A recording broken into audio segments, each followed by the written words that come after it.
going to have Marie Garrett on stage.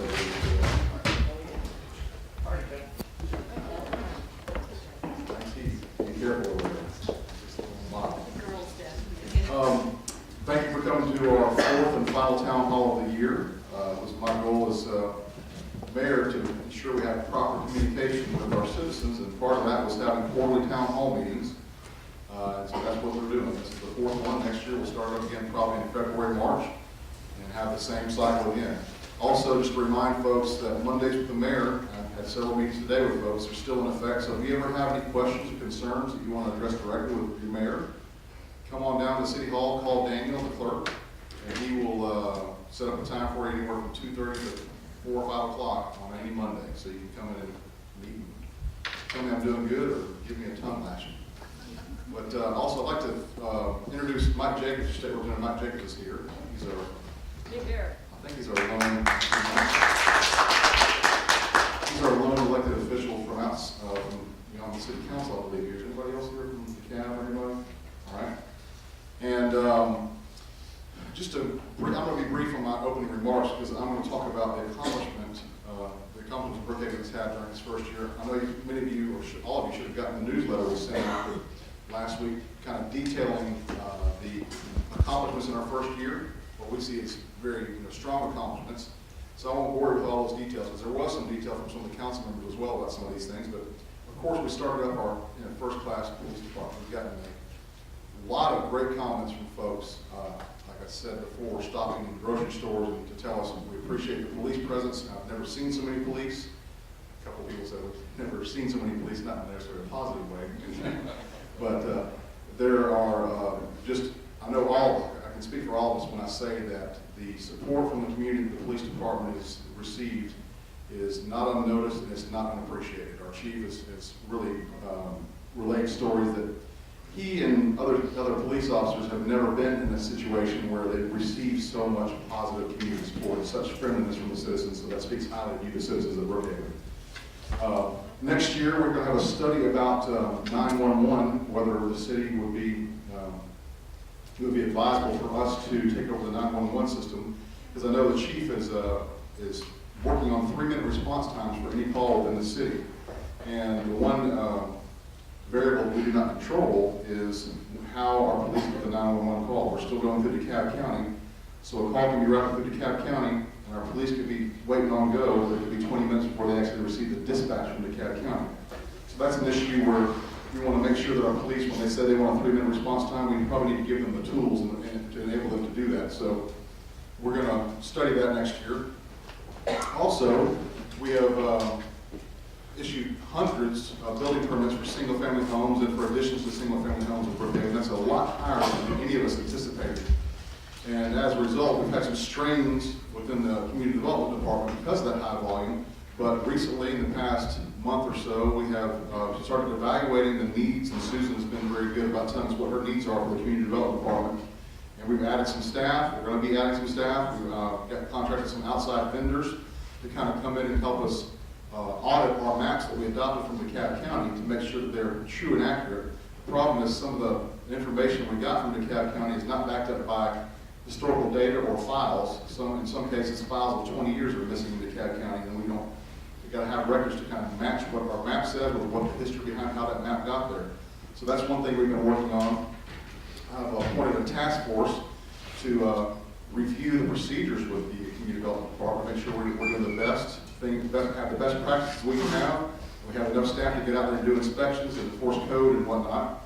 Also, we have, ahead of schedule, we have announced we're going to be paving streets and sidewalks, making new sidewalks in the city of Brookhaven before the end of this year. So that work is this close to being started, I think, Richard. Is that correct? More concrete tomorrow. Are we? Oh, wonderful. Good.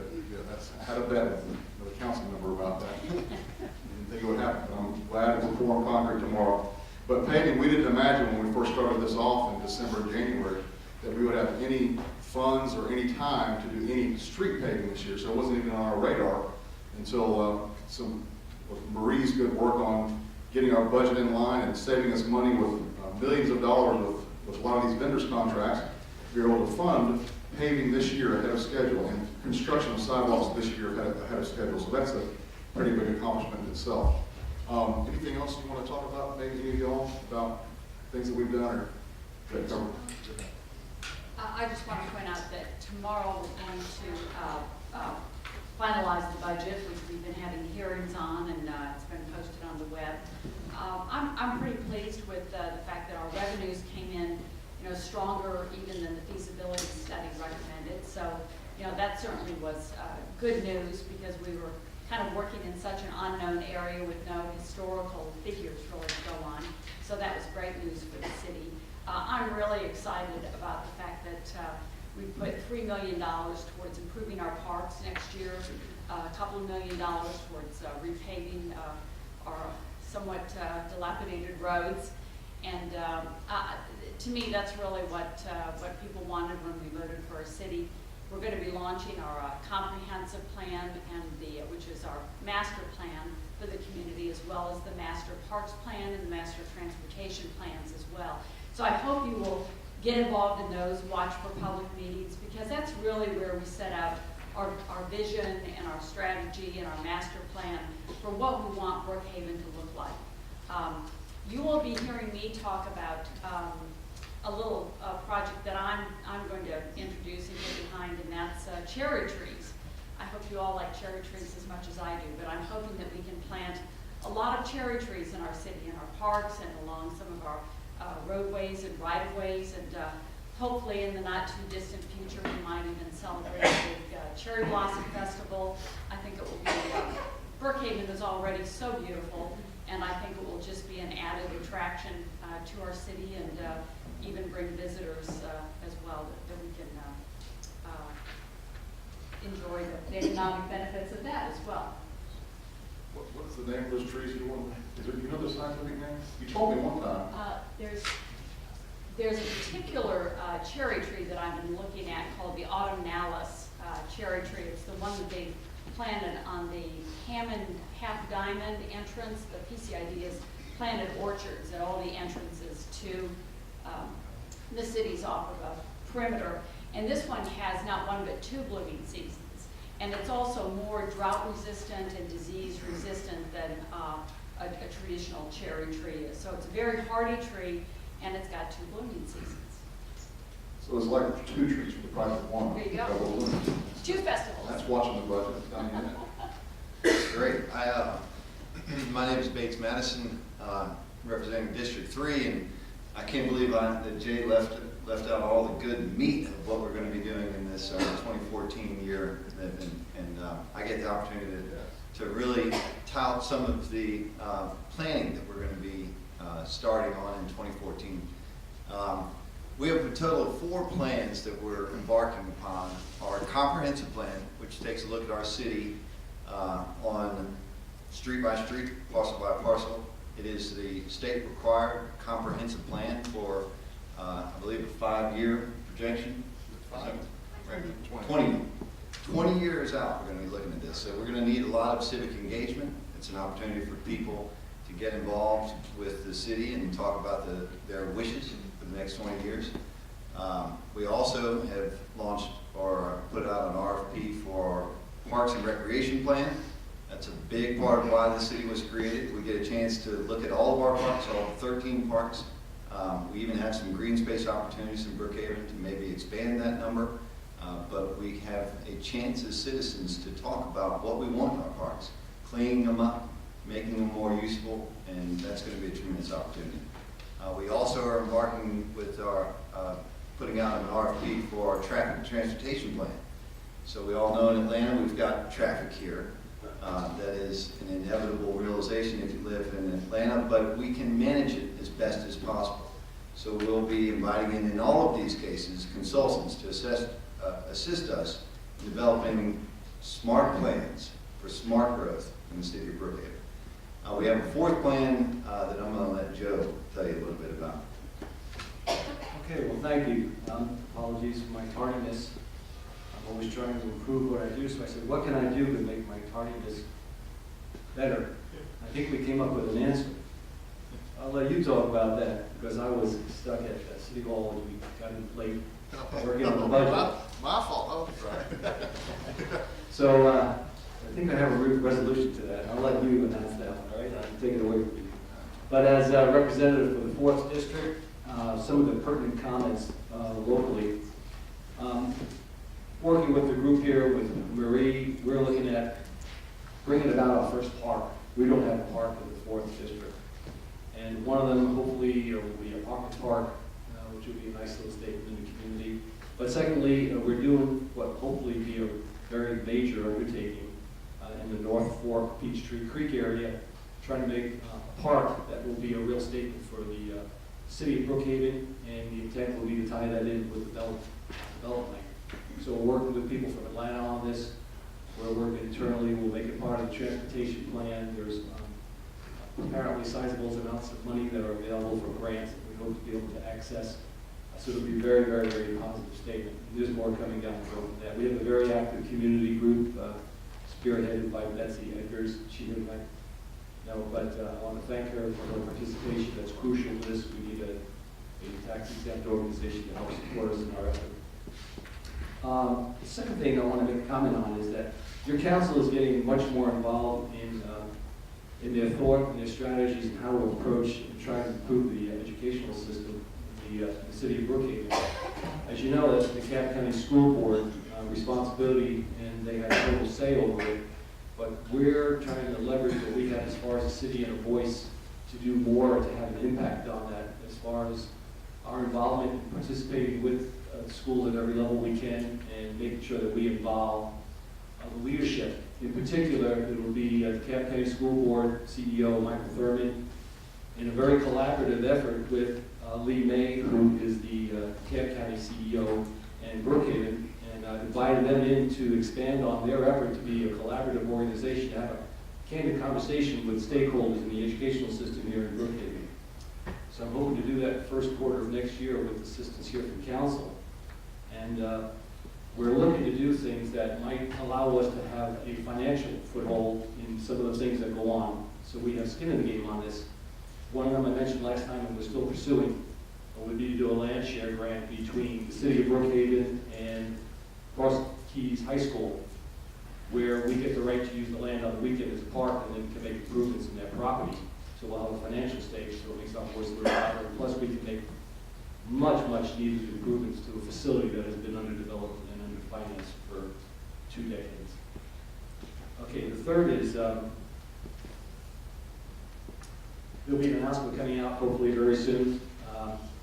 Brookhaven will be hopefully spearheading a major recycling effort that will be instituted again in the collaborative effort between DeKalb County and the school board and the educational system at the schools, along with the city effort to really promote this. It's going to be a major effort, and we'll have that out to you very soon. Now, the last part is what Bates left me to talk about. The two of us sit on the Economic Redevelopment Council for the city, and it's the Beaufort Highway Redevelopment Plan. That was an RFP or a request for pricing. Was it an RFP or an RFQ? It was a queue at first. Okay, request for qualification, and it was awarded to a company called Yeager at Gainesville. And that is beginning this month, is that correct, Rick? And it'll be about a 4-month study.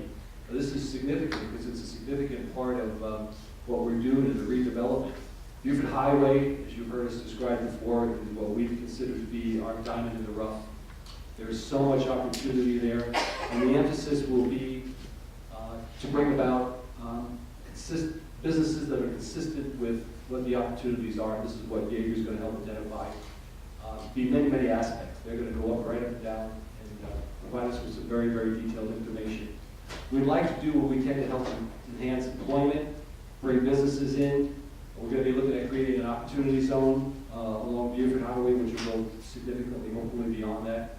We're working right now with the city manager and with a special group to assist us in doing this. We have some very good assistance on this. We think it will be very successful at doing it. And that's going to be a major incentive for bringing in new business, creating more employment. We want to also take advantage of this opportunity to leverage everything I've already spoken about, which also includes working with the school system to try and make sure we have job opportunities and focus on trades that will be students focus on in an attempt to try and increase graduation rates. So it's a comprehensive plan. It's going to cover a lot of different facets. These are just a few of them. And you'll be hearing a lot more about this as time goes on here in the next couple of months. All right, thank you, Joe. Now we're going to give Marie Garrett a little time here to talk about our form of government, and then just to give you an idea about what the rest of the evening will be like. After Marie speaks, then Susan Cannon is going to give a little bit what I mentioned about the community development organization overview, staff introductions, and then we're going to have a presentation from GLASS, which is a group that's formed to study possible city school systems for the city of Dunwoody and possibly for our areas like ours or Brookhaven. And then I'd like to also give maybe Mike Jacobs maybe a couple minutes just to give a little legislative update to the folks here. So after that, we can do that. All right, Marie. Thank you, Mayor. Thank you all for coming out this evening. I appreciate it so much because this is a great venue for the mayor and council to hear your questions and hear about what you're thinking about or ideas that you might like to suggest. So thank you so much for your participation in coming out on a cool December night.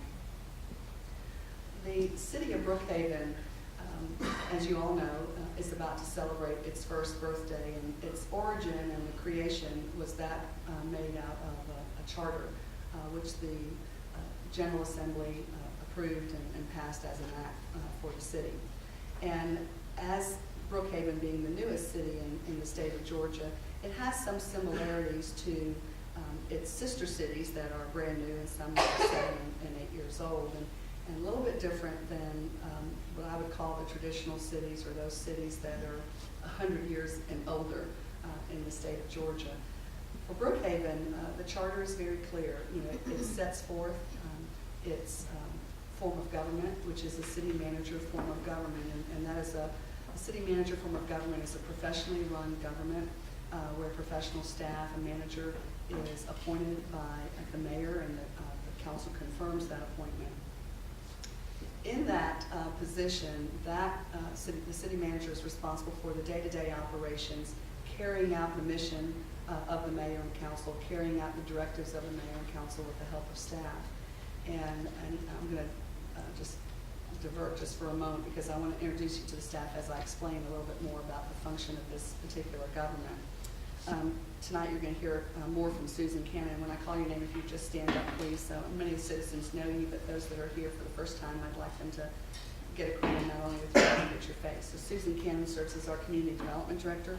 Susan Hyatt is our City Clerk. Bonnie Klein is our Finance Officer. Richard Meehan is our Public Works Director. Gary Andura is our Police Chief. Ron Freeman, our Deputy Police Chief, is in the back.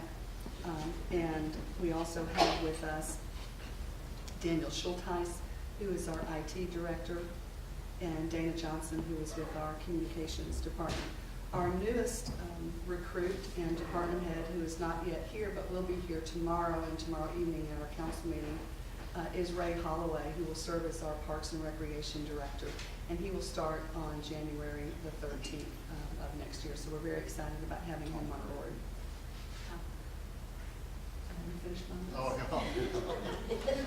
Patience. And lastly, not so much as a department head, but as an appointment, and that is Tom Curry, our city attorney. You didn't do that when we got sued. And I'm glad we ended with Tom because I do want to highlight some of the positions that are called out specifically in the charter, and that's why I wanted to introduce the department heads who work with me every day, and my responsibility is to direct them to be sure that the initiatives of the mayor and council are carried out, and they each have specific fields of expertise, and that's why we have these numbers of department heads. Mr. Curry, serving as the city attorney, is an appointed position, and that position is clearly stated and defined as to the role and responsibilities of the city attorney. The city clerk is also called out for in the charter, and the duties and responsibilities of the clerk are also clearly defined. The city manager is called out in the charter, and then our last person called out in the charter is our finance director, Bonnie Klein. Now, it's not just that they're called out in the charter and their positions are described, but these positions are different from a general hire. They serve at the pleasure of the mayor and council, particularly I do. And the additional positions that I've just mentioned to you are created in the charter because they are really the core team. The records keeper of the city being the city clerk, the legal end being our city attorney, and then the financial management of the city with our finance officer. So what sets us apart from what I call the traditional cities in Georgia and predominantly across the United States is that the form of government, and not so much the form of government being a city manager form of government, whereby directive is received from the mayor and council to me, and my job again is to implement those directives with the help of staff. But it is different in this respect. This charter, unlike other charters in the state, goes further, and it describes the duties of the mayor and council, which you would find in other charters in similar in other cities, but it goes one step further, and it says that they are the policymakers, and I'm paraphrasing, so you'll have to go back into the charter to get the specificity of the language, but the directive is very clear, that the responsibility of the mayor and council is to create the policies, that they have their fingers on the pulse of the community, and to create these initiatives. My job as the city manager is to take those ideas, those desires, those wishes, and implement them into formal programs and projects for the city.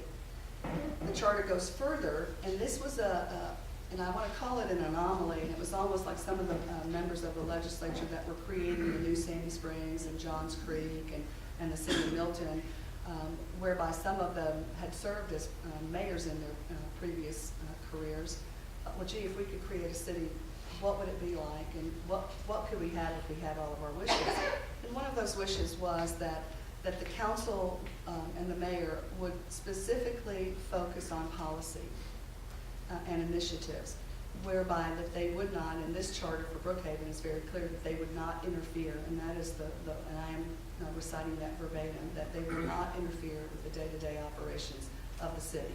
And why is that put in there, and why does that make that so different and special? That way, it's because politics don't get involved in the day-to-day operation of carrying out the delivery of services to the community, to the citizens themselves who pay the taxes to fund these programs and initiatives, whether it's the police department with being able to respond with officers to needs for help or patrolling for protection and safety, or if it's the public works department who is filling potholes or building new roads or looking for ways to better manage traffic, or parks and recreation on how they determine what the parks are and what their highest and best uses are, and what kind of population that they serve. Is it a neighborhood park, a regional park, a community park? So the professional abilities of those facets that make up the city, and I've only touched on just a few of them, planning and zoning, another one, is very clear in this charter, and it means this, that professionals are hired to do the job, with keeping in mind that the initiatives of the mayor and council and the policies that they state are clearly carried out in the form of ordinances that we as staff bring back before the council, so that, one, the initiative is clearly stated and recited in the form of an ordinance, but by ordinance, law for the city is protected, so that the only way to change that or to divert that is to bring it back in that same form and instrument by way of an ordinance, so that it's publicly heard. You, the citizens, get to be a part of that, to participate and respond and give comment. So I think, and I'm glad our representative is here, because I think what you're going to find, and I've seen this with my colleagues in other cities, that there have been more and more tweaks to charters that govern not only cities but also counties in the state. I mean, right now we have our interim CEO who is advocating and working very hard that the CEO position is abolished and that there be a professional county manager that runs the day-to-day operations that's clearly stated, and there is a separation of those duties and responsibilities. So there was a lot of thought that went into creating this charter so that professional services could be provided, so that you wouldn't have to worry about your mayor and council filling potholes, but they would set the initiatives to say that the policy is that when we have potholes, we will have a staff that will direct and get those improved. Parks and recreation, that we have needs for certain leisure activities or active activities, or we may need more leisure parks, and that we have a parks director that knows that business well enough to know what to do and how to better serve the population. So that is the makeup of the city of Brookhaven. It's a city manager form of government, professionally run and operated, directed by the mayor and council, who in the private world would serve as the board of directors. And that the staff is led by the city manager, myself, which would be the CEO of a corporation, leading the department heads or their cabinet members of an operation. It's new to the way of thinking from traditional city management forms. Many times in other cities that I've worked in, the city manager would certainly work with the mayor and council, but council members would have a particular department that they were assigned to, and their job was to advocate for that department, even get down into the weeds of planning and doing budgeting. This way, it's really so much better because they can concentrate on what you elected them to do. And that was to set the policy, set the course for the city, so that your dreams, your desires, and your requirements could be implemented. Yeah, thank you, Marty. If you have any questions about that, I think Mike could probably answer some of that as well, so we'll say that for the end. And it was, thank you for that explanation, because one of the reasons I think this is on the agenda is because from the beginning at our council meetings and going forward, citizens sometimes assume that we can do a lot more than we can. Our charter limits us, and that's for good reason. You see that with the problems that you've had with the county manager form of government in DeKalb County, where you have a CEO or a mayor type position that's able to direct departments and kind of interfere in what contracts they adopt, things of that nature, you end up with problems. And that was one of the things that the legislature wanted to address with this charter. So we passed the laws and the ordinances, but we have a staff led by the city manager, as Marie said, that is responsible for implementing those policies. And they have some discretion in areas that we don't have discretion over. So it's an interesting concept, and it's new to us in DeKalb County. I know Dunwoody has the same form, but for us here in Brookhaven, it's brand new. So I think it's good to have that explanation. If there are any more questions about that form of government, what powers we do have and what powers we do not have, I would welcome some of those at the end as well.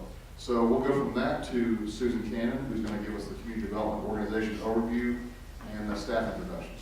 I'm going to stand up there, bend that microphone down. Actually,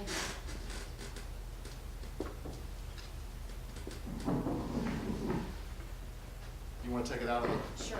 Just pull it. There you go. How's that? No? I may have to borrow yours.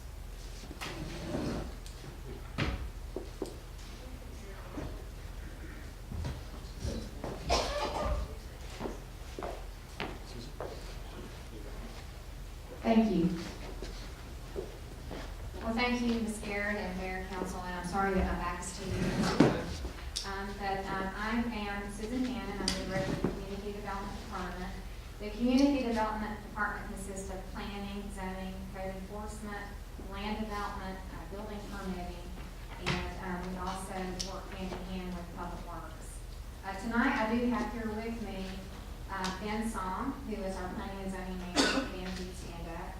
Ben supervises planning, zoning, and code enforcement. And speaking of code enforcement, we do have our code enforcement officer here, Cassandra Huntley. You would stand. We also have here with us tonight Bennett White, who is our development services manager, city engineer. Bennett supervises all aspects of land development and building.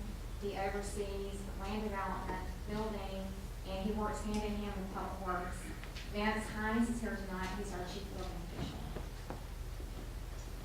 So having said that, and having heard what the council had to say here tonight, what I'd like to share with you is that there are so many things in the community development department that we touch on a day-to-day, week-to-week, month-to-month, year-to-year, and 20-year horizon. We deal with items that are regulatory and interpretive and that are planned. From a community development perspective and what we're dealing with right now from the city startup perspective, we're looking at the past, the present, and the future. So we are in the process of reviewing the items that we have inherited from DeKalb County. We are in the process of reading those and looking at whether or not there are changes that are necessary, and we will take those before the mayor and council to determine what's in the best interest of the city of Brookhaven. And we're also planning for the future.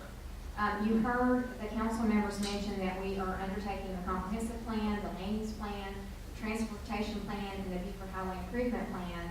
While all of that's occurring, we're also undertaking the multifamily inspection program. We have 66 apartment complexes in the city of Brookhaven. We are analyzing the housing perspective and quality of life for all the people that live in those apartment complexes. We've currently completed about 20 of those apartment complexes. We have a lot of different aspects underway at the moment. And we want to make informed decisions, and we want to include the city.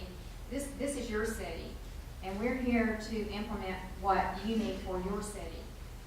So we do want to work hand in hand with the city and the different boards and commissions that we have, that we vet things through, that we take to the council. As a matter of fact, we do have one of our commission chairs here tonight, Stan Siegel. He is the chairman of our planning commission. The planning commission is a recommending body that we work with that presents recommendations to the council for the council to take final action.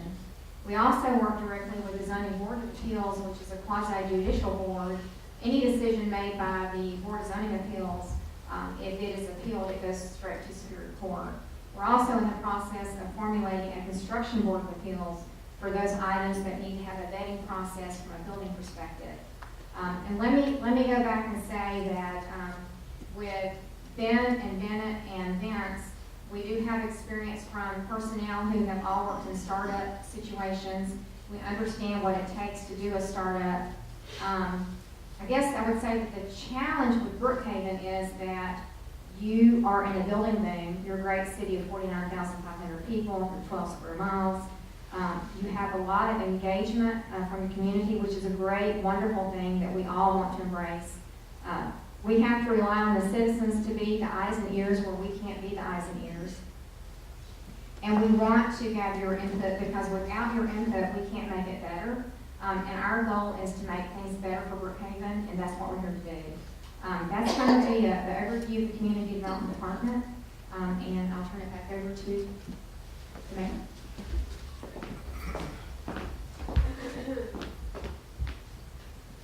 Thank you, Susan.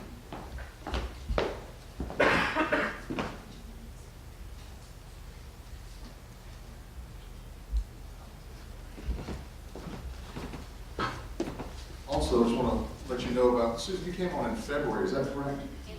End of March. Susan came on as our Community Development Director end of March.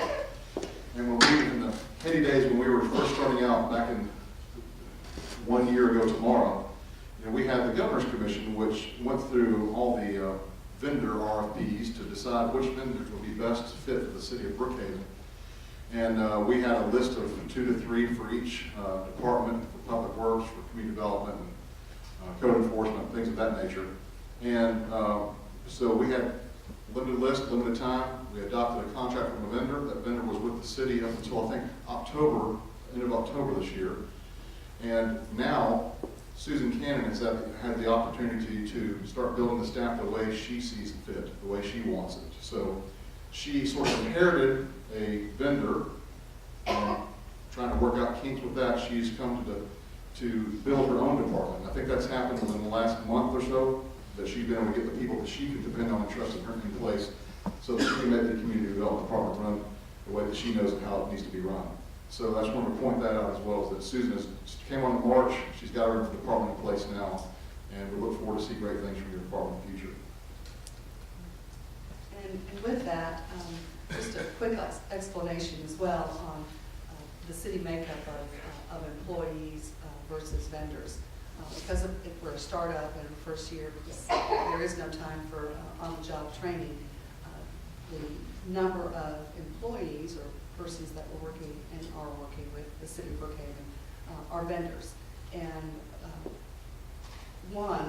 we have looked at that, and we've seen that with our other new sister cities as well, that they're started up with vendors. Some of them have transitioned into majority of employees and still keeping some of the vendors depending on what the operation was. What we did here in Brookhaven was that I think what we've done is we've improved upon that tremendously, and we really have what I would call a hybrid approach, whereby the department heads are employees of the city, so they are the cabinet, they're the team that works with me in my working with the mayor and council every day. Under them, predominantly are vendors.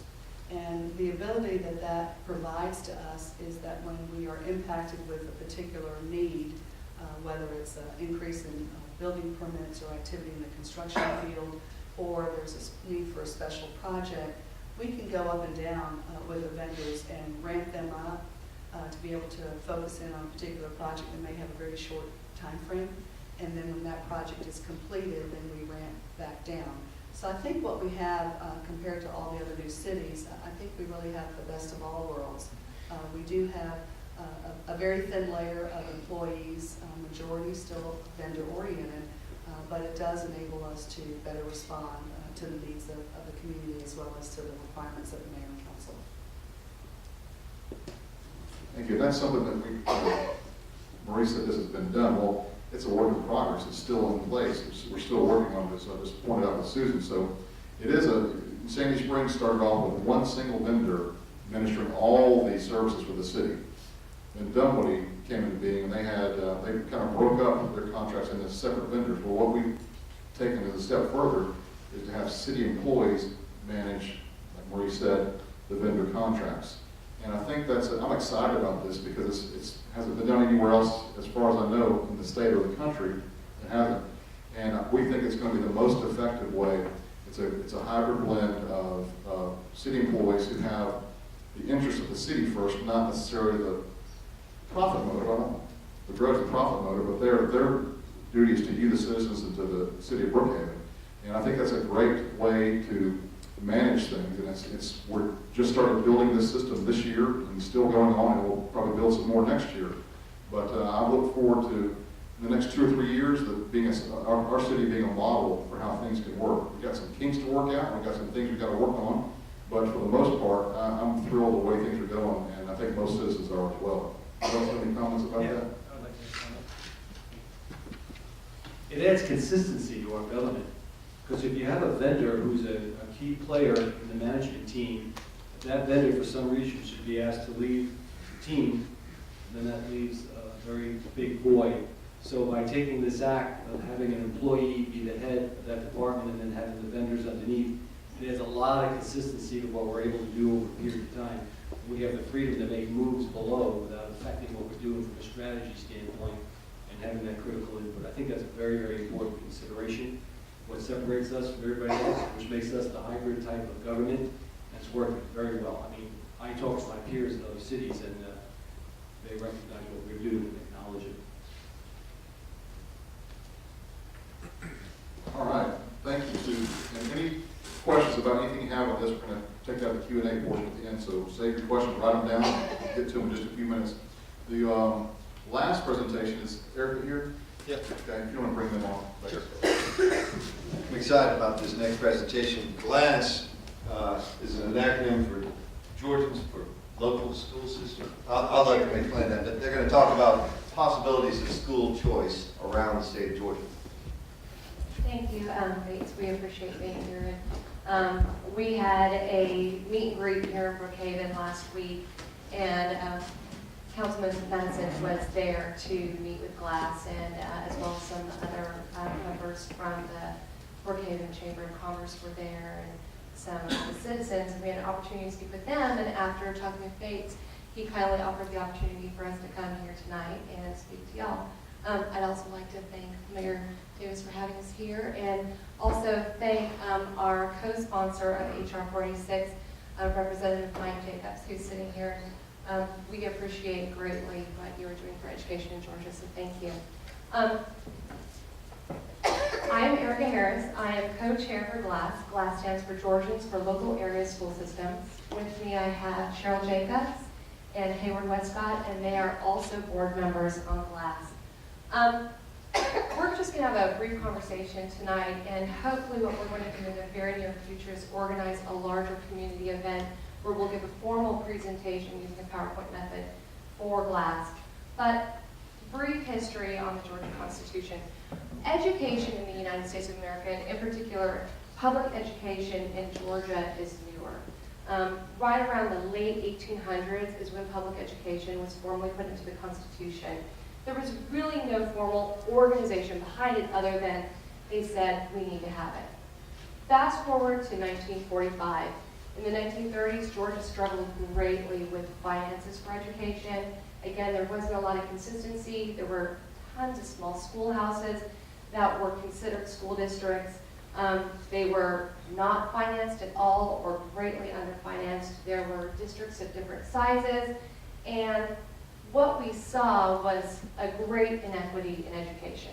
We saw inequity with how they were financed. We saw inequities within the schoolhouses, kids that didn't have books, kids that didn't have teachers.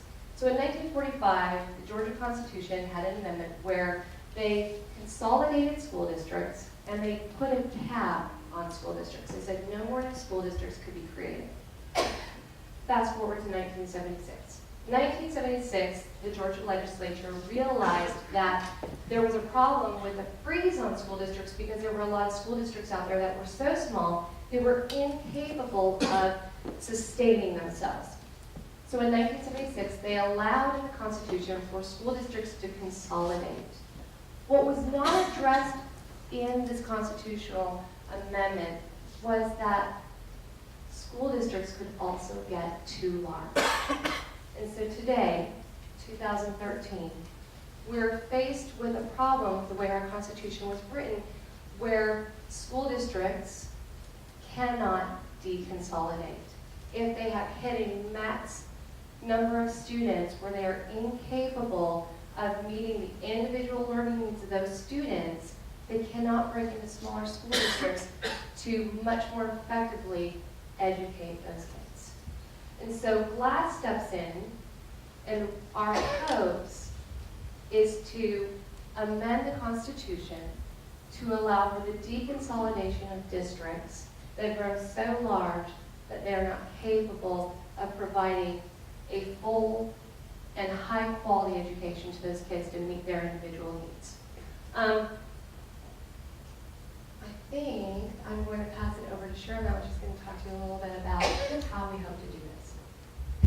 And I'm going to greatly simplify because it is a very complicated process, but last legislative session, Representative Tom Taylor and Representative Mike Jacobs and several other co-sponsors introduced House Resolution 486.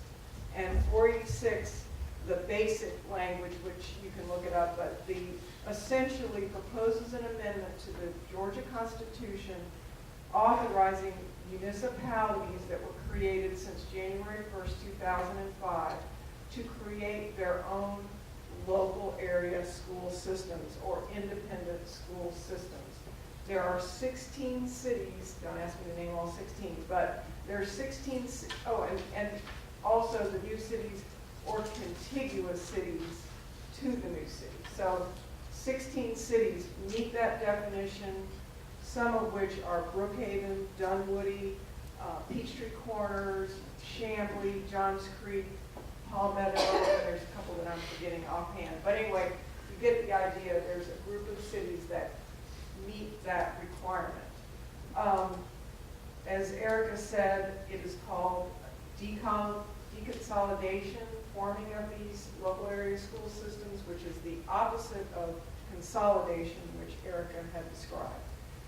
Given that, the city of Dunwoody decided to undertake a feasibility study and look at the possibility of whether or not Dunwoody would be able to form and run their own school system.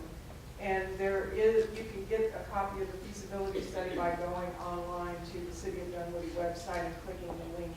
It's actually worth reading. It is not overly complex. It's a good read, so I would recommend that. But in essence, Dunwoody commissioned a group at Georgia Tech to do the feasibility study.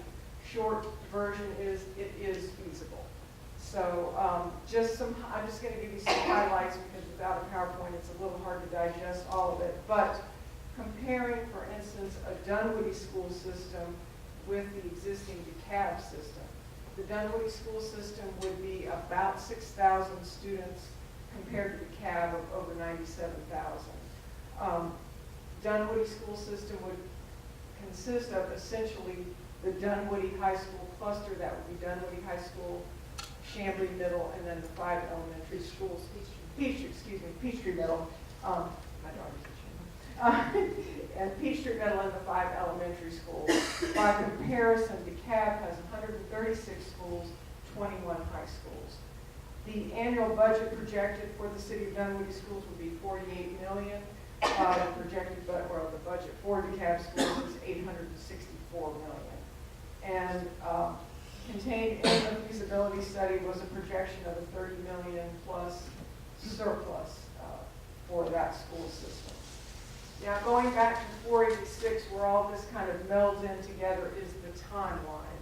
And I'm going to give you the best case scenario timeline. So the best case scenario timeline would be, the bill would be, and Mike Jacobs is going to correct everything that I've said that's wrong in his turn, but would need to be approved by a 2/3 vote of both the Georgia House and the Georgia Senate. And that would happen if that happened in 2014, then the best case scenario continues from there. Further on in 2014, it would go to statewide vote, which would need to pass by 2/3. Then in 2015, the enabling legislation would be presented, and that would allow the cities then to have the authority to go forward. Then also in 2015, the individual local area districts that wanted to form their own school systems would have a vote on that, and those citizens in those districts would vote to go forward. In 2015, the election of school board members would happen if those districts did vote to go forward. And the first day of class in August of 2016, that's when that would happen. Now, a less wonderful scenario would push everything forward about 2 years. So the first day of class, just backing up, would be August of 2018. I think that's kind of the basic overview. My name is Hayward Westcott. I personally think that this boils down to choice. Right now, Brookhaven and Dunwoody and Sandy Springs and new cities do not have the choice to start their own school system. And that's all we're trying to do is to have the choice to have a school system. And I'm trying to reach out, and we're all trying to reach out to the municipalities that are affected, and there are 16 of them. That's why we're here tonight. We're encouraged by Mike Jacobs' bill. We're encouraged by the support we are hopefully getting from City Council. I think it's important that we have that choice, because you might not want to do it immediately. You might want to do it later on down the road. But right now, we do not have that choice to start our own city school system. The other thing that our organization is going to need your help with, if you're liking what you're hearing and want to stick around afterwards to answer questions, but is we're going to need funding. We're going to need, it's a grassroots effort. This class is basically a very new organization. We're going to need print material. We're going to need trips down to the Capitol and to help support the bill. I think it's a good fight to fight. Education is always good. I believe we're 49th in the whole country for graduation rates, and we're in the top 10 in spending. That is a horrible return on investment. Hopefully, what we're trying to do is not turn over education, but just make a small change where we can bring it back to local control. So, I don't know if I've left anything out, but that's really it. So if you're able to contribute to our efforts, that'd be great. We certainly appreciate it. I'm going to pass it back to Erica. Thank you, Gideon. And there are many ways to contribute to GLASS, and I would encourage you to speak with us. We have committees that have formed, and really the biggest way right now that we can band together to support HR 46 is going to be come January, February, and March, when the House and the Senate are in session, and when they're holding hearings. It's going to be physical presence down at the Capitol. It's going to be showing up, kids in tow, not having kids in tow. My kids want to be in tow. But showing up down there and showing your support for this. And, you know, you may not have kids in the school system, but here's the thing about education. Education benefits everybody, irregardless of age. Because when we educate our kids, when we give them the best education possible, we increase graduation rates. When we talk about high schools, we have we have quite a few high schools in this area, but to give you an example of a high school that's close, we were talking about Cross Keys, I heard that mentioned earlier. Cross Keys has a graduation rate of 42%. 42% of Cross Keys students graduate from high school. That rate is abysmal. It's not acceptable. And frankly, that school has been slighted year after year after year. It's in a system that is so large that their direct needs are not being met. Shrink down the size of the system, and more individualized attention can be given to that school. It can be given to all the other schools. Another comment I hear a lot is, well, I have kids at Chamblee Middle, or I have kids at Chamblee High School, and those are magnets. And my question back to those parents, and I would be afraid that my kids couldn't go there any longer, so my question back to those parents are, why aren't all of our schools that fantastic? Why can't we provide an opportunity to all of our schools to rise up to that level and give all of our students that opportunity? And as we think about this, as we look at HR 46, if we look at education in Georgia, and we realize that when we raise the graduation rate, when we provide higher levels of opportunity to our students, they go to college, they graduate from college, they become producers in Georgia's economy, they pay taxes, and what you see is more money that can go into education, more money that goes into businesses, and overall it is a huge economic benefit to our state. It is a benefit to bring businesses in. It's a benefit to keeping our community close to home because we want to stay here. We realize that we are a well-rounded community that values intellectual growth, economic growth. And with that, I'm going to pass it back. Thank you for the opportunity. Thank you. Thanks so much for that presentation. Really introduce Mike.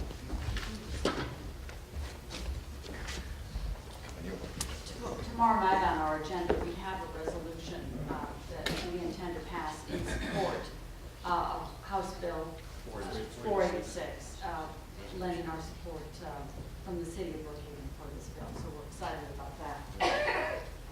All right, now Mike, you can get up and just a couple minutes of the legislative update, maybe some brief on that as well. And then we'll go into question and answer right after Mike.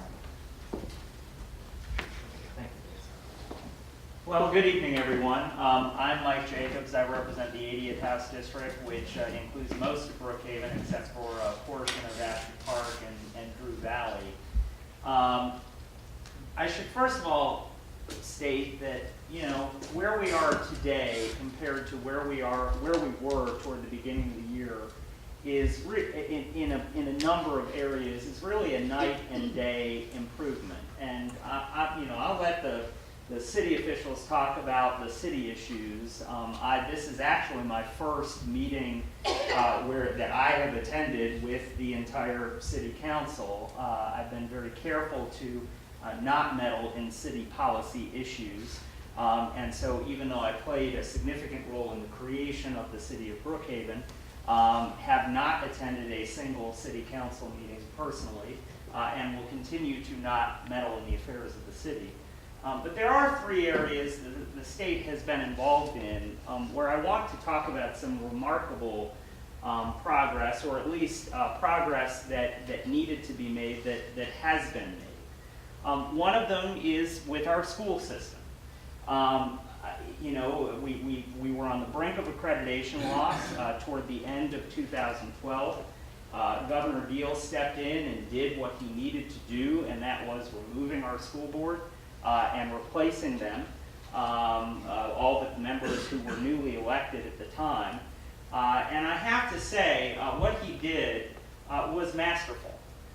He managed, with one exception, a gentleman from South DeKalb who had been very heavily involved in previous SPLOST campaigns, he managed to pick a group of people who had no political involvement whatsoever. If you talk to the state legislators, the one person who had been involved in previous SPLOST campaign came up. We knew him, but we didn't know any of the rest of the members that were appointed. They were completely insulated from politics. And I have to say, now, I mean, they've made some decisions that I don't agree with. I don't agree with the Druid Hills Charter Cluster vote. You know, that is a majority African-American school cluster that voted over 90% to create a charter cluster you know, that was denied the opportunity to do that. They are neither north DeKalb nor south DeKalb. They're right in central DeKalb. And frankly, I hope the school board will revisit that vote. But we are pulling back from the brink. Okay, Sachs is having good things to say about the progress that our school system is making. And that all goes back to a very important decision, which I fully supported, to replace our school board toward the beginning of the year. Same thing with the CEO. Now, of course, the governor did choose an elected official there, Lee May. But Lee had a reputation for being a good listener, all right? Someone who would get out there, listen to the public, take some input, and really, you know, put it into action. And one of the things that's clear to me, I don't know if anybody has looked at the CEO's budget proposal, but I actually took a look at it, okay? I mean, you know, it was in the paper, and great, the CEO has a budget proposal, he has one every year, right? I took a look at it, and one of the things that keeps coming up in these town halls, these meetings, is that you've got to strengthen the DeKalb Ethics Board. It's time for the county government to have a real functioning ethics board. You've been funding them at $10,000 for too long. That is too little funding for them to do their job when they need an attorney and they need the ability to investigate. Well, he's increased that budget to about $110,000. Enough to hire a lawyer and maybe get someone in there to investigate. It is a 10 to 11-fold increase in the budget for the ethics board. So he's listening and he's responding to, and that's very different than what we've had in the CEO's office, frankly, over the past 2 administrations. So I'm glad to see him actually listening and responding to citizens that way. And the last is an area that's of particular interest to me. As you know, I had a bill last legislative session that will be back, although we're not going to need nearly as much of it this coming session as we had last session, to require the privatization of certain aspects of MARTA's operations. Our transit system has been hemorrhaging red ink for years. For years. And KPMG did an audit where they examined MARTA's operations, they compared it to peer transit systems across the country, and they said, MARTA, you don't need to be doing certain aspects of your operations on your own. You don't need your own payroll department. You don't need your own employees issuing paper checks. That's inefficient. You can privatize that. Things like paratransit are also on the list. That's widely done across the country. Transit systems outsource the small buses that pick up 1 or 2 riders that you see riding around. That's common. Well, MARTA, we had legislation last session to push the issue with them. It was either going to pass or it was at least going to make a statement to MARTA. And I have to say, Keith Parker, the new general manager, is doing an absolutely phenomenal job. You may have seen this, my editorial in the AJC, my op-ed this past Tuesday, an absolutely phenomenal job implementing the KPMG recommendations. MARTA is doing it. They are on schedule. They are in the black. They're back in the black. They are not, they're in the process of kind of turning a corner in terms of, if you look over like a 5-year period, you would see that they were deeply cutting into their reserves. Now that trend line actually starts to point upward after a couple of years out. I have to say it's a very impressive thing that is going on at MARTA, and what that ultimately is going to do, I would submit to you, is attract some state interest in helping pull together our disparate transit systems, MARTA and Cobb and Gwinnett and Clayton County, into something that is much more seamless. So I'm very encouraged at where that's going. And I will say, I mean, for my part, you know, I was told by Keith Parker early on when we had that bill last session that you know, we're going to do it. Just trust me, we're going to do it. Well, you know, MARTA has not had a great track record in the past of doing what they say they're going to do. And for my part, you know, over 10 years in the legislature, I have been through 5 general managers. Keith Parker is my 5th in 10 years. But I have to say, you know, I've done a trust but verify thing with MARTA. I hold a hearing every 2 months of my committee, the MARTA Oversight Committee. I ask them for their progress on implementing the KPMG audit, and they are right on schedule every time. So it's clear to me they are moving forward. They're moving forward in a good direction for transit in Metro Atlanta. Now you're going to see some discussion of reform of DeKalb County in the upcoming session of the General Assembly. I am hopeful that we will do something with the CEO position. Frankly, I would like to see it abolished, but that is controlled by our local legislative delegation. Make no mistake about that. It takes a majority of House members and senators from DeKalb County in order to do that. I've not been a voice in the wilderness. There are others, but we do not comprise a majority of the DeKalb delegation, but I will continue pushing for that. And in addition, you will start to hear some discussion about the local school system's constitutional amendment. Now, I will say, I count noses. That's what I do at the General Assembly. It's my job to count votes when when there's a bill out there, and I don't think the votes are there right now. 2/3 of the House, 2/3 of the Senate. But it does take community advocacy. And personally, I believe in the power, and that's why I support charter schools. I support the charter cluster concept. I believe in the power of individual parents to drive education in our state. And that's, to me, what the constitutional amendment ultimately is all about.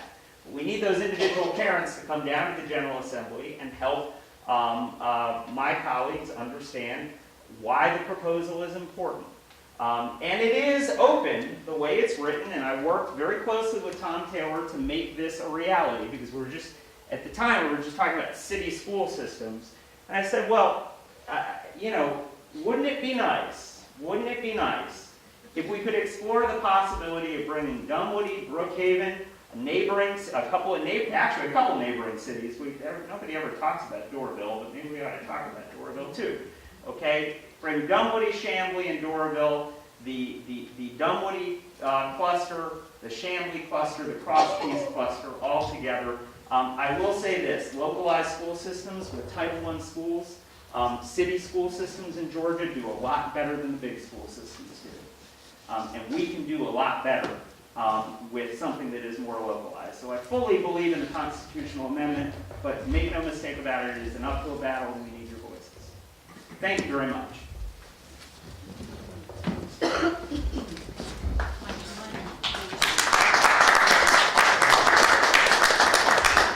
Thank you. Are we going to have that other microphone ready, you think? Hard to have a Q&A with only one microphone, so we'll see if we can get this microphone to work. Just give us a couple minutes if you would. Oh yeah, we have Thursday evening, is it 7 o'clock or 6:30? Oh, the delegation? The delegation. Yeah, actually, let me announce it.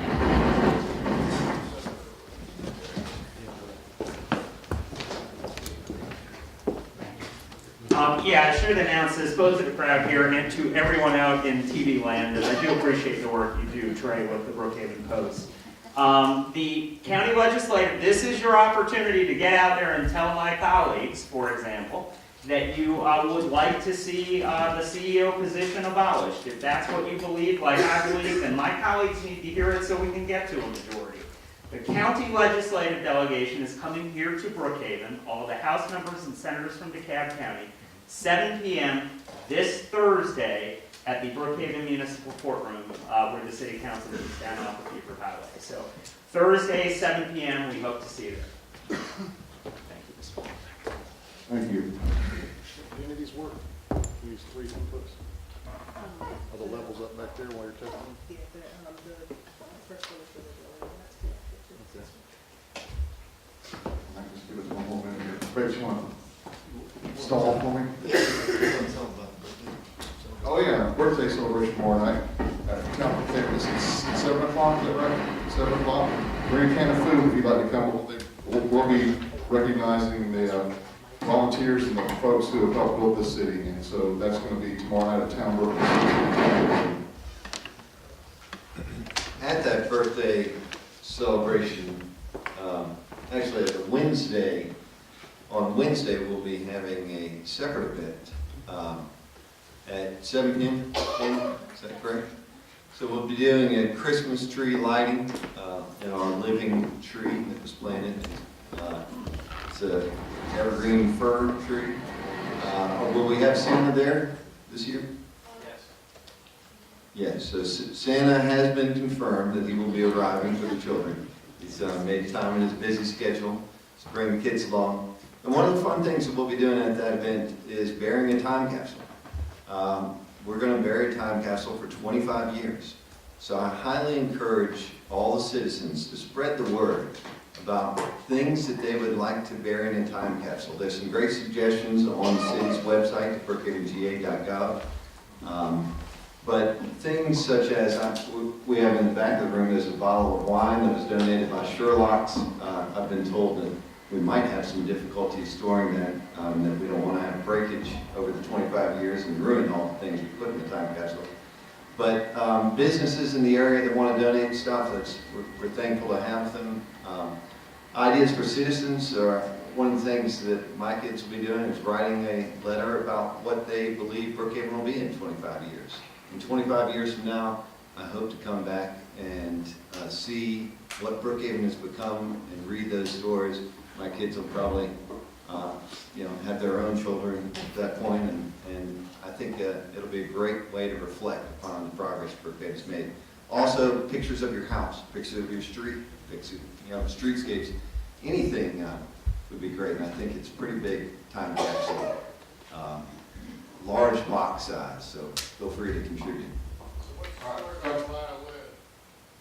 The violin was just our Oglethorpe student had a violin and I was just playing on the violin. All right, can you hear this? Is it distorted or what is it?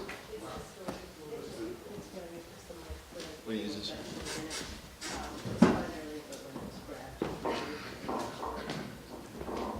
How about now? Is that better? Want to use this one?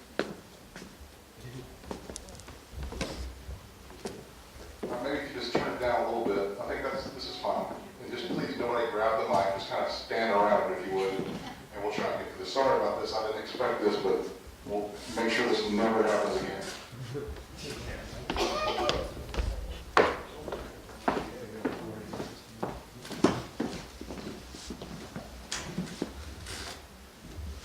Okay, do we have any order to people coming? You have some sheets?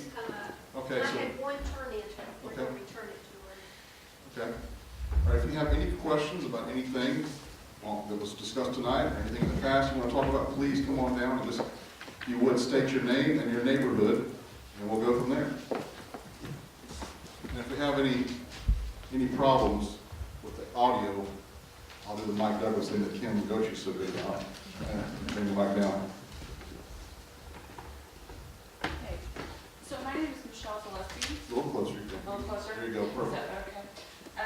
I live over in, what do we call that? Brookhaven Gardens? Wayside Drive, Bay Jim, you know where that is. So I'm really frustrated by so much talk about parks. I don't need a park. What I need is general cleanup of the city. Trash, debris, trees that have fallen down, houses that are in disrepair. So I really appreciate trees. I love trees. In fact, I'd love to see an ordinance where we would have to have a permit to cut down a tree of greater than, 8 inches in diameter, which we have in a lot of cities. Let me address that one Sure. real quick, because Yeah. there's been some strange rumors and some people quoting in the paper saying that Brookhaven doesn't have a tree ordinance. We That's just do? not- We have a tree ordinance. Yes, Well, we do. I've seen some very, very large trees cut down. Right. Well, we So, and how is that policed and how is that permitted? well, Richard, is that Richard? Community development. How is that permitted? Susan? Just come up to this Come mic. on up, Susan. Don't grab it this time, Susan. We do have a tree ordinance, we do have a tree removal permit. There are specimen trees that are not allowed to be cut depending on the size of the tree. So if you can let us know where I that has can think occurred. of one that just broke my heart. Okay, we can assess that, It's too evaluate late that. now, it's Okay. gone. Well, we can't stand around all trees and guard them. If it happens, I mean, if we know who it is, we can cite them and ticket them, but we have to have the eyes and ears of the community. Okay. But also, our ordinance requires replacement. Oh, some spice, Yes. so many to replace the one that's cut Exactly, down. so some of the trees that are taken down are, there is a replacement requirement, so X number of trees per caliper inch of the one Right, that was right. taken down. Okay, that's pretty normal. And obviously, trees grow, so it's planning for the future, but there are, Susan's department could look into that, but, Okay. and if it's been taken down illegally, then they sometimes have to So Susan, alter. I'll try to get you that one that just broke my heart and made me cry. So, I mean, I'm all for parks and all that stuff, but in general, I think in our city, we need much more cleanup than we need to be focused on building parks. Parks is all I hear in all the newsletters and everything. I'm more concerned about general cleanliness, healthful apartment complexes. I see we've only done 1/3 of the apartment complexes, and there are some really disgusting ones around in the neighborhood that need to be cleaned up, and even probably having some rodent problems. So the other thing, and especially, I think Bates, I sent you that one on the corner of. Can we take those few things at the first, and then after we get an answer on that, and then we can go to the next one? Oh, okay. So my next one is, No, okay, so I I, can get an answer for you. Oh, okay. From Marie here, on the cleanup and the apartment inspection, how that works and all. so we've got 1/3 done, right? Correct. In fact, we're ahead of schedule. We were looking at 18 months that it would take us, because it does take a number of days just to go through one complex. Not only are we conducting inspections, but we're also writing up the reports and then circling back around with the landlord and the owner. Sometimes they're one and the same or different, and reviewing exactly what the violations are and giving them an opportunity to cure the problem. And then if they fail to do that, they're given an additional amount of time, and then they're cited, and then we have to appear in municipal court. So it is a very long process. We have 68 complexes in the city, 8,000 units. Is that correct, Susan? About 8,000 units in the city, that each one is being inspected. And the inspection is just the grounds right now. What we're doing is the International Property Maintenance Code inspection, so we're looking at the exterior of the buildings and the grounds themselves. We have recommended in the budget that we'll be able to move forward and start doing some inspections in the interior of the complexes. But right now, we're focusing on the grounds themselves and looking for those maintenance code issues. We do have 66 units. The apartment complex is about 9,600 units based on our estimation. We have 3 that are currently totally compliant. We currently do not have any in court, but we probably will have some in court in February. We are averaging about 1 apartment complex per week, and we are, as you indicated, Ms. Garrett, ahead of schedule. So when were the last time these apartments were inspected? Do you know, have any idea? Is anybody? Never. So it's not a small task, it's a pretty large task. Yeah, some of them, if you drive around, are pretty disgusting. And for cleaning up, we don't have a sanitation department, but we can, I know we've got some initiatives about keeping Brookhaven beautiful, and if you want to talk about these two, you guys can. Yeah, I'll let Joe talk about keep Cab and keep Brookhaven beautiful, but I do want to point out that it was through Marie Garrett's initiative with DeKalb County in getting a community development block grant that allowed us, from our initial funding levels in our budget, it would have taken us 5 years to get through our apartment inspection program, to inspect all of them just once. So through Marie's efforts and being able to get us a little extra funding, we've sped that process up, so we'll be able to have all of our apartments in Brookhaven inspected within 12 months when the program started. 18. Or is it 18 We're ahead of months? schedule right now, so Yeah. we're hoping to be finished by spring. These are good questions. 2 points. When an inspection takes place, it's not just a 3-day event. It goes on for weeks after that. So when you're doing 60 some odd apartments, almost 70 apartments, it's compiling and it gets more and more involved. You've got follow-up, you've got a book that's this thick. It's a very, very involved process to make sure it's done accurately. So our original schedule, as you've already heard, was a 5 to 6 year schedule. We tasked up with our privatized representative on this, and we accelerated it to 18 months, which is very, very quick. And we're coming up against some very serious work that needs to get done because it hasn't been done for such a long time. So we really are moving very aggressively. But as far as things like sanitation, trees down, rodents, etc., we have a very quick way to address that. It's called See, Click, Fix. You take a picture with your camera, you can go online, and you can send it to the city immediately, and it gets registered for action within 24 hours. See, Click, Fix. And you can go onto our website and actually just download this app to your phone. And if you see a pothole, see a wire down, you have a complaint, So that's where I get a little confused because, we get a little confused, I think, some of us, because from the city point of view, we don't have road maintenance. We do. we do.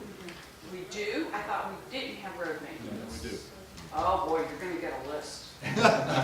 Send it. We've got a list So, already. I mean, it's just like simple things like on those streets that I travel mostly, which is just around the neighborhood here, the speed humps, all of the reflective stuff is like gone on them. So unless you know that there's a speed hump, somebody knows about that already? Richard. No, I mean. Richard? He's Public Works Director. I mean, you know, the reflective stuff is gone, so you can't see that they're there. Only us that live in the neighborhood know that they're there. Richard, could you just go and tell her what we can and can't do with our... So that's where we get confused, I think. Let's let Richard tell you. Yeah. Don't- From the public works perspective, we do have road maintenance crews. We can't, obviously we do the things like potholes and Oh, okay. traffic signals, any sign, roadway sign, traffic signs, not advertising signs, but we can repair any of those. But we usually, what we depend on, we have our staff out there looking for things, but we rely a lot upon the eyes and ears of the citizens to report those things to us so that we can create the work orders for that. If you want to go out on a ride with me tomorrow, and I'll show you. I can schedule a time to go. I don't know if it can be tomorrow, Just teasing. but I'd be willing to do that with. I can't do it with every citizen. I wish I could had that much time, but we could if there are areas or specific neighborhoods where there are issues. I mean, provide us a list of things that we can look at. Yes, we are aware that there are speed humps that need to be, the striping on them needs to be updated, but we're trying to compile the list. I mean, the biggest thing we've been dealing with so far has been potholes because we got roads in the condition that were such. It's been all we can do just to keep up with those right now.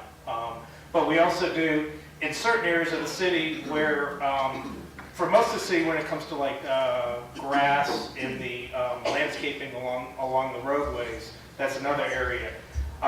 Mostly the property owners are supposed to maintain that, but there are areas that we are maintaining. We're trying to figure out where those are and schedule a reoccurring maintenance of those. But if it is an area that gets reported to us, we will we'll look at it and see if it's an area that we are supposed to maintain or if it's a property owner to maintain. And if it's the property owner maintain it, we get with our code compliance department and get them to contact the property owner through that method for the property owner to maintain it. So we do have that, but we need to get, a lot of times we have to get the reports from the citizens. Okay. I think you can see-click fix, can you see-click fix houses in disrepair or code violation? Yes, you can see-click fix code enforcement. You had mentioned that as well. Or you can just email. You don't even have to worry about doing download of an app. Richard.me. I'll get see me after the meeting. No, I mean, I understand the whole thing about parks and everything, but I think that, I mean, I love trees more than anybody else, but care of before we get into true beautification. That if we don't clean up what we have, the beautification will just kind of like get ignored. So, I mean, I understand, I love trees, I love trees. So cherry trees, you know, I have 2 in my yard, so it's wonderful. So, but what I really would like to see is us clean up what we have already, because it just looks cruddy. Yeah. Oh, I totally agree with you. And I want to mention that, you know, our code compliance people, we've just added, is it 3 more people in code compliance? Because this is what they do. And when you make this report on See, Click, Fix, whether it's illegal signs in the right-of-way, grass along the way that's too high, and I'll tell you what drives me nuts is all the dirt and the weeds growing in the gutters that are so, you know, that are so messy. So I am totally with you, Michelle, on this, because I think curb appeal is important to us. It's important to us individually as homeowners, and I want people to come to Brookhaven and say, wow, this is a city that really takes a lot of pride in itself. And so, I mean, I feel like I'm going around clicking all the time on, you know, on things, and I encourage you to be a watchdog as well, and let our people know, because very often we don't know the tree is down, we don't know the right-of-way, you know, hasn't been, you know, we all have to be the eyes and ears of our department. The other thing I was going to mention is one thing I really want to see us do, which we haven't yet, just as we're trying to gear up our priorities, is we passed a very strong sign ordinance, but we really haven't started really enforcing the hard stuff. We've gotten, you know, I think we're doing a good job of getting the illegal signs out of the right-of-ways, but, you know, it bothers me when I'll see like the checkers that's out of business and the sign that's still up there and it's empty. There's a lot of those around town, and really those are non-compliant signs, and they really need to come out. And a permanent sign is not a banner. A banner is supposed to be just a little special events thing, and it's a time limited. But we've got a lot of, you know, flapping banners around town. We've got a lot of dilapidated signs. But the feeling among the council was that we needed to send out, educate our business owners a little bit more first. I mean, rather than coming in with the strong arm of citations, we wanted to say, you know, hey, work with us. You know, here are the rules, and let's try to all beautify our city and bring our signs up to a better standard. So I'm with you. I think we need to improve our overall curb appeal of our city. Yes, go ahead, Susan. We do have Cassandra Huntley. She is our sole code enforcement officer. We are kind of taxing her at both ends in that she also is certified in soil erosion inspections. So she's been filling that gap for us as well until we can get that person hired. But the council did authorize us to hire an additional code enforcement officer. We're in the process of entering into that agreement. And when they come on board, it will be in January. So we will have 2 officers. Right. We've got another thing that's important to me is marking our boundaries with our Welcome to Brookhaven signs. And we're going to have, there will be probably 4 or 5 locations where we'll have monument type signs. Like when you look at the area at Druid Hills and 85, right on the edge of our city, it's a big slab of concrete and just trash all over it. And all the edges where we would have our city limit signs, that'll be great opportunities for us to start working outside in to beautifying and cleaning those areas. That's a very important to me too. We want to make a good first impression, but you know, cigarette butts in the curb, that bothers me too. So there's all kinds of things we need to be looking at. I know when we were doing the tulips and the pansies at Blackburn Park, you and I and Bates' wife went crazy. She was just had this spade was showing all the dirt and the grass on the outside of the curb that had grown in the street that had not been done for years. She just kept going up out the inches and down the street. And those are things that we need to start. Attention to detail is very important, and that's where those kind of things start. We need to set an example. If you got one more question, we want to get some more. Oh, yeah, I've got one on Hobby You can Floor. circle back. The other thing is, when are we going to get this Beaufort Highway thing fixed with the sidewalks and the median? I mean, come on. That's a state DOT. Oh, can't we do anything about that? That is just dangerous. It's totally dangerous to our people. Richard, Jim, you want? Here you go. I'll start and then pass it off to Richard. I think as I mentioned, that is a DOT project that's ongoing. We have no real control over. I think you need to understand that the goal for that project was pedestrian safety. It's actually made it worse. Actually, no, but you know, in the last 3 years, there were 26 people killed on Buford Highway, pedestrians that were hit by it. So what they're focusing on are the sidewalks on either side and the medians down the center, which technically are not medians. If you look at the drawings, they're pedestrian refuge. And I understand you don't agree with it, but part of the problem, a number of the deaths happen with left turning motions. People coming up the center turn lane, turning into a driveway, not seeing somebody crossing that driveway. So what the DOT has done is they have gone through and have limited. Now, the medians aren't complete. They will be completed. They are not complete at this point, so you're seeing At sort some of half. century. So they will be completed by 2014, by the end of 2014. I can answer that. But anyway, so they will be completed next year. But again, they're there to provide pedestrian safety in an area where there's probably one of the highest, second highest pedestrian count, first highest pedestrian death in Metro Atlanta in the last 3 years. So Now we have increased accidents because of people doing U-turns around the medians. Again, I think once the medians are complete, they'll make sense. At this point, they're half done, and you're right. There are people that are trying to skip through there, but once they're complete, the majority of the turning will need to happen at the intersections, not at the cross driveways. So I'll let Richard fill in a little bit of details. But again, Well, you need to I realize appreciate that comment, but anybody that drives up and down that road will know that it's not any safer. It isn't right now, and understand, like, as with any construction project, there's that point where things get worse before it gets better. And it's at probably its worst right now. With regard to the medians, it has been an issue I've brought up with DOT. I've gone even to the deputy commissioner about it to let them know, and they're filtering it down, but we're dealing with the State Department, so we have limited ability. I mean, we don't have control. But I have let the deputy commissioner know about our concern with the safety and his staff. I won't drive down that road. Yeah. The other thing, from the long term, it will be safer. I mean, there's going to be pedestrian-only hawk signals at five of them being added in. If you look at the median where it looks like they haven't completed it, there's like a little L-shaped thing in there. That's where the hawks are going to go. Those are pedestrian-only signals for crossing, which is going to make it a lot safer for pedestrians in between, let's say, Briarwood and Curtis, or Briarwood and Corporate Center, to be able to mid-block be able to have a safe crossing with a traffic signal. They'll have the sidewalks complete on both sides of the road, from the South City limits all the way up to Afton Drive.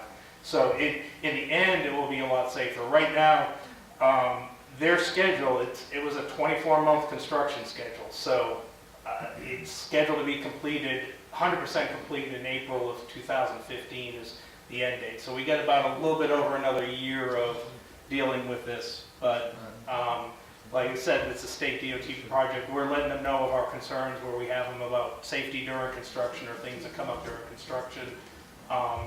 Richard, let me try and summarize just by saying, when 60 Minutes runs an episode showing the most dangerous roads in America, and it's Buford Highway, state DOT is making some changes. We've launched our Buford Highway Corridor Improvement Program, which will look at transportation improvements there. So we know it's a problem. We're going to put the best minds we can put on it to fix it. And so give us a little bit of time to get developed. Thank you. Next one, yes, Dan, come on down. Can I come up? Yes. Stan Siegel, Chair of the Planning Commission, yes. Yeah, I'm Stan Siegel, I live in Hampton Hall. And I want to congratulate you on starting the sidewalk project early. I mean, you're going to do it, I guess, this month, Yes. if the weather holds. And Where's it being poured tomorrow? great. 9 a.m. the concrete truck. The Jim's project? Oh, yours is going first. Well, I'd like you to consider, or maybe you can describe to us what the design of the sidewalks will be. If you ever walked along the sidewalks, we of course need more than just a 5-foot or 3-foot wide. If you've ever walked along Ashford Dunwoody Road at Johnson Ferry, Brookhaven is a great example, and you should consider looking at that as an example for all of our sidewalks. It is wide. It's made out of, it's not cobblestone, but it's paving stone, it's probably 6 foot wide, and more importantly than that, there's a separation with trees and landscaping between pedestrians and that very busy road. So when I walk through Hampton Hall, of course in our neighborhood it's fine, you get out on Ashford Dunwoody and your life is at risk. And when you get to Brookhaven and along that busy road, it's a pleasure. So I think you ought to consider that if you haven't already. I know that would be, I know we're not able to do pavers, but we may do some accent features here and there, but we are, I think our widths are 5 feet, is that correct, Richard, where it's possible? For these initial sidewalks, because we're dealing with, we weren't able to buy right away, and we were dealing with limited area, we are doing 5 foot sidewalks, but we are trying where we can to get at least 1 to 2 foot of grass buffer so the sidewalks aren't right on the back of the curb. But in this case, for this first initial group of sidewalks we're doing, we're kind of limited in what we can do. But yes, for long term, we are looking, for a design that's going to provide more of a buffer between the roadway and the sidewalk itself. Whether we go to 5 foot sidewalks or 8 foot sidewalks, that'll be part of the comprehensive transportation plan where we'll identify those areas and come up with the standard for what gets 5 foot sidewalks, what gets 8 foot, 10 foot sidewalks, and so forth. So in longer term planning, we are going to do that. So. Thank you. Yeah, you'll be part of that committee once you stand. All right, next question. Yes, sir, come on down. Just the name of your neighborhood or your street. Hi, I'm Mike Schwartz from Drew Valley, and I keep my coat on because I'm originally from Florida, so I'm always cold. But first of all, as an entrepreneur who does not play well with others, I admire the fact that you guys get together and work so well together. So thank you on that front. Thank you. In my neighborhood, Drew Valley, some wonderful neighbors helped to initiate a program whereby we call them the FEMA lots, where FEMA and DeKalb County was able to buy some property for the purpose of flood abatement and water management and so forth. They are, I understand at this point in time, still owned by DeKalb County. Is there any plans for the title of this property, albeit FEMA resisted or FEMA inactive, ever going to make its way to y'all's control? Yes. It is our plan to be able to acquire those, as well as some other properties that were purchased by the county through the what was Governor Perdue's initiative called the Green Space Program. So parcels were purchased there too. So we're looking at all of that to see how we can acquire those properties. Good, thank you. Thank you. Next question. What time is it? 8:35. 8:35. Well, Shannon Cameron's got one. We got just a couple more questions we can take. We got to be out. Don't we have to be out here pretty soon? I actually don't have a question. I just want to say on our first anniversary, thank you guys so much. Thank all of you, and thank for everybody who's been working for this city, because I know darn well you've put in 1,000 hours, more than you probably should. So the hard work is appreciated.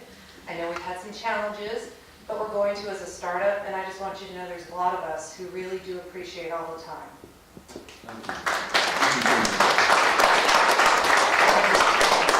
One more little note, I don't want to go negative, but the robocall I got today that was so snarky and nasty about the city, that was anonymous, that whomever's doing that, if they can't own what they're saying, they shouldn't say it, because it's bad for everybody.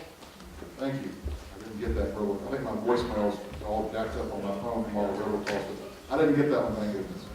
But I appreciate that, Shannon. You know what? We appreciate Marie, particularly, and the staff. Y'all have made our jobs a little bit easier. I know y'all are working hard, and you are doing wonderful things for this city.